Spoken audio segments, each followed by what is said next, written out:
اور گناہ بھی کتنا بھی چھوٹا ہو اس گناہ کو ہلکا مت جاننا. ہو سکتا ہے اس چھوٹی سی جو ظاہراً چھوٹی سی نیکی ہے اس نیکی میں اللہ کی رضا شامل ہو, اللہ کی پسند اس چھوٹی سی نیکی میں شامل ہو, اور جو ذرا سا گناہ جس کو ہم حقیر سا گناہ سمجھ رہے ہیں اس کو حقیر مت سمجھنا. ہو سکتا ہے اللہ کا غضب اسی حقیر سے چھوٹے سے گناہ میں پوشیدہ. تو کبھی نیکی کو حقیر جان کے چھوڑنا نہیں چاہیے اور گناہ کو کم تر جان کر کرنا نہیں چاہیے. مثال کے طور پہ ایک سونا بیچنے والا سونار اور ایک لوہا بیچنے والا ہے.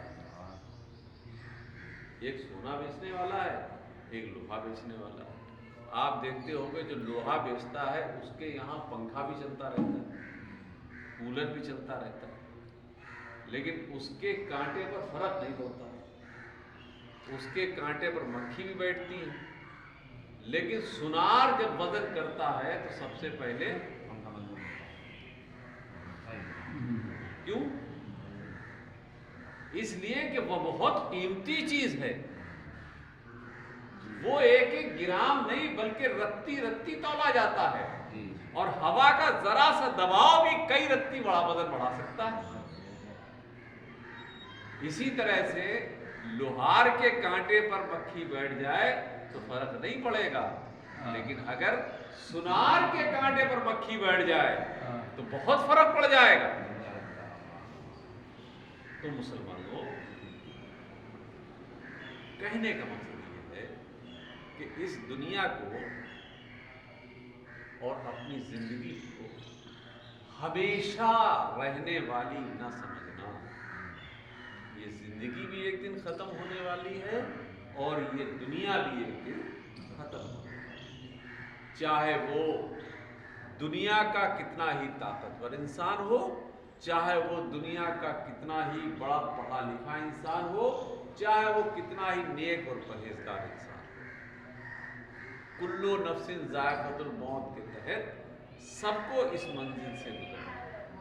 اور ہم چونکہ مسلمان ہیں, ہم صاحب ایمان ہیں, ہم ایمان والے ہیں, اس لیے ہمارا یہ یقین ہے کہ ہم دنیا میں کچھ وقت کے لیے بھیجے گئے ہیں, آئے نہیں ہیں. ہم دنیا میں کچھ وقت کے لیے بھیجے گئے ہیں, اور جب میرا یہ وقت پورا ہو جائے گا تو ہم واپس اس دنیا کو چھوڑ کر اپنی اصل کی طرف لوٹ جائیں گے. اور پھر ایک دن ایسا قائم ہوگا جس کو آخرت کا دن کہا جاتا ہے, جس کو محشر کا دن کہا جاتا ہے, جس کو حساب و کتاب کا دن کہا جاتا ہے.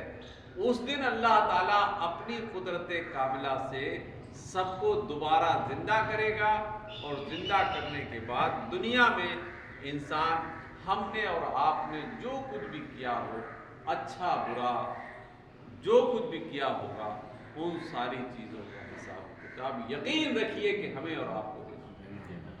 اس کا یقین رکھیے. اگر ہم نے جھوٹ بولا ہوگا تو ہمیں اس جھوٹ کا حساب دینا ہوگا. ہم نے آپ کے ساتھ دھوکہ کیا ہوگا تو ہمیں اس دھوکے کا حساب اس آخرت والے دن ہمیں ہر حال میں, وہاں کسی بھی کچھ کوئی نہیں چلے گی. یہ خوبصورت, ہم نے چوری کری ہے تو ہمیں چوری کی سزا اس دن ملے گی. ہم نے نمازیں چھوڑی ہیں تو نمازیں چھوڑنے کی سزا ہمیں اس دن مل کے رہے گی. آپ یہ یقین کے ساتھ رکھیے کہ دنیا میں جو کچھ ہم نے کیا ہے اس کا حساب و کتاب آخرت کے دن ہمیں اور آپ کو دینا پڑے گا. اور وہ دن اتنا خطرناک ہوگا, اتنا سخت ہوگا کہ جس کے بارے میں بتایا گیا ہے کہ وہ 50,000 سال کے برابر کا ایک دن ہوگا. اور سورج کی گرمی کا عالم یہ ہوگا کہ آج سورج کی پیٹھ زمین کی طرف ہے, اور اس دن سورج کا رخ زمین کی طرف ہوگا. آج زمین مٹی کی بنی ہے, مٹی مٹی کے اندر صلاحیت ہوتی ہے گرمی کو جذب کر لینے کی. آج زمین مٹی کی بنی ہے، اس دن وہ زمین مٹی کی نہیں بلکہ اور اس پر کھڑے ہو کر ہمیں اور آپ کو پوری زندگی کا حساب و کتاب دینا پڑے گا. ایک ایک پیسے کا حساب دینا پڑے گا. جو ہم نے کمایا ہے اس کا بھی حساب دینا پڑے گا، جو ہم نے خرچ کیا ہے اس کا بھی حساب دینا پڑے گا. مسلمانوں اس دن کو ہلکا مت سمجھیں. اور کچھ لوگوں نے کچھ ایسی خوش فہمیاں لوگوں کے دلوں میں ڈال دی ہیں کہ میاں کچھ بھی کرو، چونکہ ہم سنی ہیں، الحمدللہ سنی ہیں، ہم نبی کو ماننے والے ہیں، الحمدللہ ماننے والے ہیں، ہم سے بڑھ کر کوئی دوسرا ماننے والا ہے ہی نہیں. اللہ کو بھی ہم سب سے بڑھ کر مانتے ہیں اور اللہ کے رسول کو بھی سب سے بڑھ کر مانتے ہیں، لیکن اللہ کی بھی مانتے ہیں اور اللہ کے رسول کی بھی مانتے ہیں. اور جو ہم آپ کے سامنے عرض کر رہے ہیں یہ پورا خلاصہ جو ہے وہ رسول اللہ صلی اللہ علیہ وسلم کی تعلیمات کا خلاصہ ہے. یہ قرآن کی تعلیمات کا خلاصہ ہے جو ہم نے آپ کے سامنے رکھا. اگر میدان محشر میں حساب و کتاب نہ ہو، اگر میدان محشر میں حق و باطل کا فیصلہ نہ ہو، تو پھر تو کانسیپٹ ہی بدل جائے گا، سوچ ہی بدل جائے گی.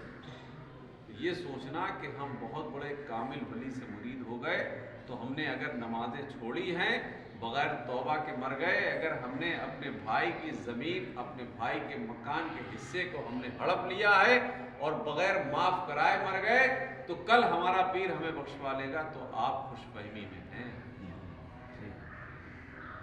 خوش فہمی میں ہیں. وہ صحابہ کرام جن کے لیے اللہ کے رسول صلی اللہ تعالی علیہ وسلم نے اعلان فرمایا کہ یہ جنتی ہیں، اس کے باوجود ان کے خوف کا عالم یہ ہوتا تھا کہ وہ جب